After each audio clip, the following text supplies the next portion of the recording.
Capítulo octavo. Regla cuarta. La cuarta regla de interpretación dice: es preciso tomar en consideración el objeto o designio del libro o pasaje en que ocurren las palabras o expresiones oscuras.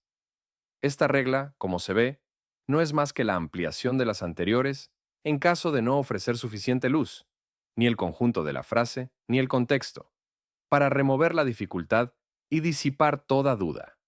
El objeto o designio de un libro o pasaje se adquiere sobre todo leyéndolo y estudiándolo con atención y repetidas veces, teniendo en cuenta con qué ocasión y a qué personas originalmente se escribió.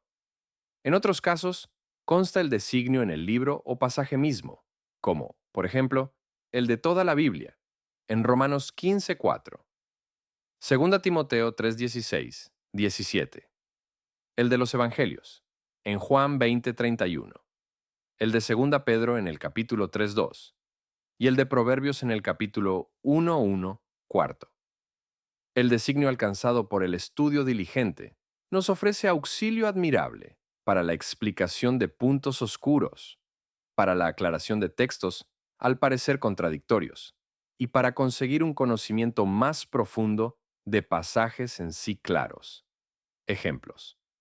Es evidente que las cartas a los Gálatas y a los Colosenses fueron escritas con ocasión de los errores que, con gran daño, procuraban implantar en las iglesias apostólicas los judaizantes o falsos maestros.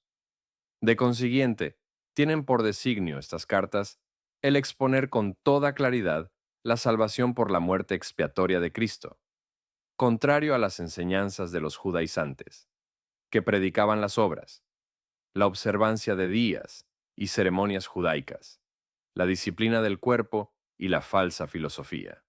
A cada paso, hallaremos luz en el estudio de estas cartas, para la mejor comprensión aún de pasajes en sí claros.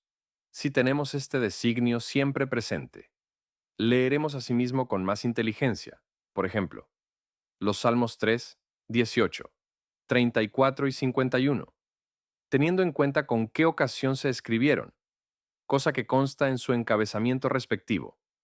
Otro tanto decimos de los Salmos 120 hasta 134, intitulados Cántico Gradual, si tenemos presente que fueron escritos para cantarse por los judíos en sus viajes anuales a Jerusalén. He aquí la luz que ofrece el designio para la explicación de un punto oscuro. Designio adquirido teniendo en cuenta la condición de una persona a la cual se dirige Jesús. Al preguntarle un príncipe, cegado de justicia propia, ¿qué bien debe hacer para obtener la vida eterna? Mateo 19:16, Lucas 18:18. Y Jesús le contesta: guarda los mandamientos. ¿Le querrá enseñar con esta respuesta que el medio de la salvación es la observancia de los mandamientos del Decálogo? Seguro que no. Desde el momento que Jesús mismo y las Escrituras en todas partes enseñan que la vida eterna se adquiere únicamente por la fe en el Salvador. ¿Cómo explicar, pues, que Jesús le diera tal respuesta? Todo resulta claro, y desaparece toda duda si tenemos en cuenta con qué designio Jesús le habla. Pues, evidentemente, su objeto fue valerse de la misma ley y del mandamiento nuevo de vender todo, lo que tenía para sacar al pobre ciego de su ilusión y llevarle al conocimiento de sus faltas a la ley divina y a la consiguiente humillación, lo que también consiguió, haciéndole ver que solo era un pobre idólatra de sus riquezas, que ni el primer mandamiento de la ley había cumplido. El designio de Jesús, en este caso, fue usar la ley cual ayo, como dice el apóstol, para conducir al pecador a la verdadera fuente de salud, pero no como medida de salvación. Y he aquí por qué le remite a los mandamientos. Veamos cómo, teniendo en consideración el designio, desaparecen las contradicciones aparentes. Cuando dice Pablo que el hombre se justifica, se declara sin culpa, por la fe sin las obras, mientras afirma Santiago que el hombre se justifica por las obras. Y no solamente por la fe, desaparece la contradicción aparente desde el momento que tomemos en consideración el designio diferente que llevan las cartas del uno y del otro. Romanos 3:28, Santiago 2:24. Pablo combate y refuta el error de los que confiaban en las obras de la ley mosaica como medio de la justificación, rechazando la fe en Cristo. Santiago combate el error de unos desordenados que se contentaban con una fe imaginaria, descuidando o rechazando las buenas obras. De aquí que Pablo trata de la justificación personal delante de Dios, mientras que Santiago se ocupa de la justificación por las obras delante de los hombres. El ser justificado, declarado sin culpa, el hombre criminal a la vista de Dios, se realiza tan solo mediante la fe en el sacrificio de Cristo por el pecado y sin las obras de la ley. Pero el ser justificado, declarado sin culpa, a la vista del mundo o de la iglesia, se realiza mediante obras palpables y no solamente por la fe, que es invisible. Muéstrame tu fe por tus obras. Tal es el tenor y exigencia de la carta de Santiago. Tal la exigencia también de las cartas de Pablo. Vemos pues que nuestras personas se justifican delante de Dios mediante la fe, pero nuestra fe se justifica delante de los hombres mediante las obras, de lo que comprendemos que concuerdan perfectamente las doctrinas de los dos apóstoles. Leemos en Juan 3:9. Cualquiera que es nacido de Dios no hace pecado y no puede pecar. ¿Quiere decir aquí el apóstol que el cristiano es absolutamente incapaz de cometer una falta? No, porque el mismo objeto de su carta es el prevenir que pequen, con lo que está admitida la posibilidad de poder faltar. ¿Cómo, pues, comprender la afirmación de que los nacidos de Dios no pueden pecar? En este caso, también nos proporciona luz la consideración detenida del designio de la carta. Por las Escrituras vemos que, hacia fines del siglo apostólico, existían ciertos pretendidos cristianos engañados que se creían poder practicar toda clase de excesos carnales sin respetar ley alguna. Uno de los designios de la carta es, evidentemente, el prevenir a los hijos de Dios contra tan malas creencias.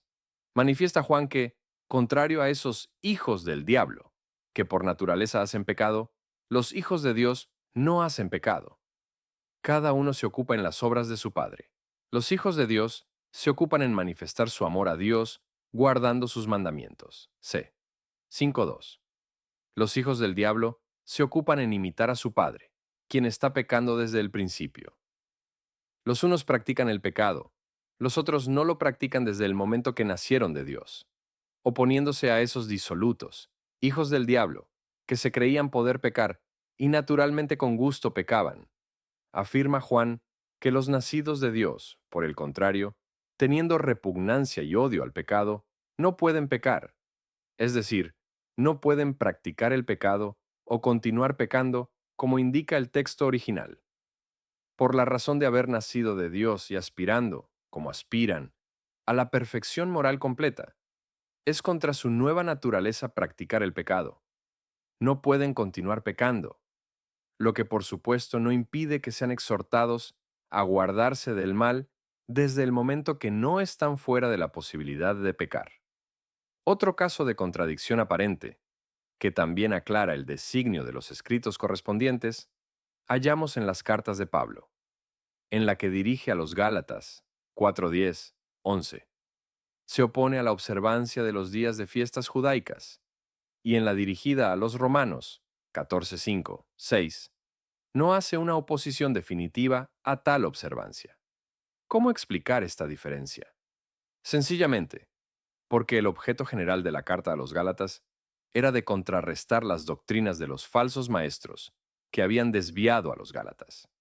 Estos les habían enseñado que para la salvación, además de cierta fe en el cristianismo, era preciso guardar las prácticas judaicas del Antiguo Testamento, con lo que en realidad atacan el fundamento de la justificación por la fe, haciendo nulo el sacrificio de Jesucristo en la cruz. Del grave peligro en que habían ido a parar, se queja con amargura el apóstol, y nada hay de extraño en que se opusiera con firmeza a esas observancias judaicas que oscurecían al glorioso Salvador y amenazaban arruinar el trabajo apostólico entre ellos. Muy diferente es el caso que trata el apóstol en su carta a los romanos, Romanos 15, 1-13. El pasaje en que ocurre lleva por objeto establecer la paz perturbada entre un grupo de hermanos flacos, convertidos del judaísmo que criticaban a los creyentes más firmes, quienes a su vez menospreciaban a los flacos. Estos hermanos débiles, que se habían impuesto no comer carne ni beber vino, y que guardaban las fiestas judaicas, no se hallaban en el grave peligro de los Gálatas. Así que el apóstol, como de paso, menciona que unos consideran todos los días iguales, mientras que otros observan cierto día con preferencia a otro, afirmando que estos lo hacen así para el Señor, sin oponerse directa y definitivamente a ello. Pero considerando el repetido encargo, que acto seguido les dirige, de estar asegurados en su ánimo, es decir, de someter a examen serio la cosa, hasta no caberles la menor duda respecto al recto proceder que ambas partes en los asuntos divergentes debían observar, y considerando además que su deseo y designio era que los opuestos llegasen a un mismo parecer, 15-5, 6, para que cesaran las discordias y se restableciera la paz, resulta evidente que el apóstol induce a los flacos a avanzar en su entender hasta el punto de abandonar la observancia de las fiestas judaicas. Aún aquí, pues, si bien indirectamente, el apóstol se pronuncia en contra de esa costumbre antigua destinada a desaparecer, como toda cosa vieja que ha cumplido su misión. Así es como, en vista de los diferentes designios de los dos escritos referidos, hallamos completa armonía donde a primera vista parece haber divergencia. Podrían citarse otros ejemplos de la misma naturaleza, pero creemos suficientes los ya referidos para evidenciar la importancia suma de consultar, en caso de necesidad, el designio de los libros o pasajes para conseguir la recta comprensión de las expresiones oscuras y aún de las que en sí son claras. Si te gusta nuestro contenido, no dudes en suscribirte. Activa la campana de notificaciones para que te avise cuando subamos el próximo capítulo. Hasta la próxima.